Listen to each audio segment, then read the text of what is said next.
Hindi ka karapat-dapat maging iski. Bakit? Alam ko trabaho ng tatay mo, tanod.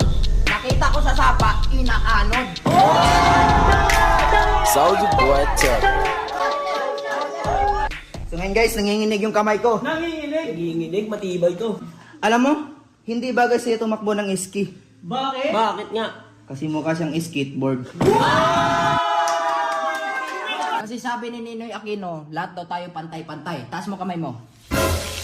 Boom, patay. Alam mo, bagay sa'yo talaga tumakbo ng ski. Bagay. Bakit? Kasi mukha kang paa. Alam mo, butchoy, Butchoy. Butchoy! alam mo bakit nakamas lahat ng nanonood sa'yo sa rally mo? Bakit? Bakit? Alam nyo? Hindi. Bakit? Kasi mabaho ang hininga mo. Yo! Yo! Ayaw ko manglait kung sino yung pangit kasi nakita ko yung nanay mo mukhang puwit na inahit. Anong kailangan kong gawin upang